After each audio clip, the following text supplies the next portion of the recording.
खुश खबर 24वा हप्ता प्लस 25वा हप्ता लाडक्या बहिणींनो आणि प्लस 26वा हप्ता. सध्या चर्चा तुम्ही बघत आहात, वेगवेगळी चर्चा सुरू आहे.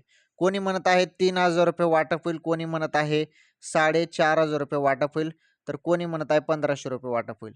तर काय सत्य माहिती आहे, काय खरं आहे ते समजून घेणं फार गरजेचं असतं बहिणींनो. आणि तेच तुम्हाला या व्हिडिओमध्ये आता मी सांगतो. हे बघा, ज्या पद्धतीने तुम्हाला सांगितलं जातं की 24वा हप्ता, 25वा हप्ता, 26वा हप्ता हे 3 हप्त्याचे 4,500 रुपये मिळतील, तर नाही. मग 24वा हप्ता आणि 25वा हप्त्याचे 3,000 मिळतील का, तर नाही. फक्त तुम्हाला 24वा हप्त्याचे 1,500 रुपये मिळणार आहेत आणि ते तुम्हाला भेटतील या महिन्याच्या पहिल्याच आठवड्यात. आणि पहिलाच आठवडा सुरू आहे, त्यामुळे कोणत्याही क्षणी तुमच्या खात्यामध्ये हप्ता जमा होणार आहे. माझ्या माहितीनुसार 10 तारखेपर्यंत हप्ता येऊ शकतो.